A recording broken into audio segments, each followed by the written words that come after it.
What was the impact of the last balanced budget? Imagine a government that spends exactly what it earns in a year. That was the reality in the United States during fiscal year 2001, the last time the country balanced its federal budget. This happened after 4 years of budget surpluses from 1998 to 2001, a rare feat in modern American history. Balanced budgets are not common, with only 2 occurring in the past 50 years. From a conservative point of view, those late 1990s surpluses are seen as proof that responsible spending and policies aimed at economic growth can work together.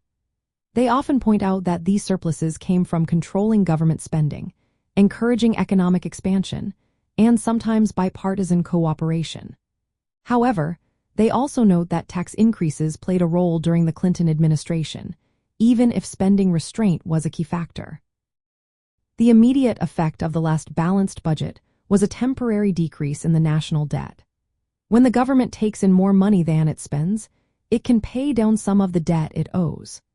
This aligns with core conservative principles, which emphasize reducing debt to avoid passing financial burdens to future generations and to prevent economic instability caused by excessive borrowing.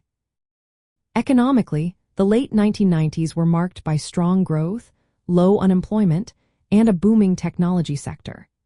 These conditions helped increase government revenue without needing drastic cuts in spending.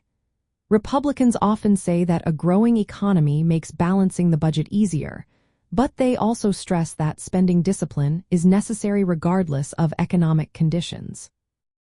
Achieving a balanced budget requires tough choices.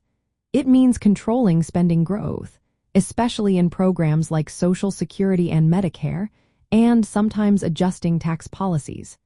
Republicans tend to favor cutting spending over raising taxes to reach balance. They also support reforms to long-term programs to address future fiscal challenges. Since 2001, the federal budget has shifted back to running deficits each year, with the gap growing larger in recent times. Republicans often cite this return to deficits as proof that maintaining fiscal discipline is difficult without ongoing effort. They believe the lessons from the late 1990s show that limiting government expansion and promoting economic growth are essential for future fiscal health. Today, Republicans advocate for strict budget rules, like requiring a supermajority vote to pass legislation that would increase deficits. They also support reviewing federal programs regularly to cut waste and unnecessary spending.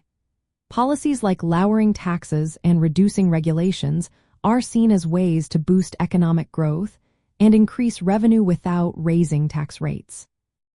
In the end, the last balanced budget showed that reducing the national debt is possible, but it also proved how challenging it is to keep it that way. From a conservative view, it reminds us that limited government, responsible spending, and growth-focused policies are the best tools to return to fiscal health. This history encourages ongoing efforts to control spending, reform entitlement programs, and promote economic growth as the way forward.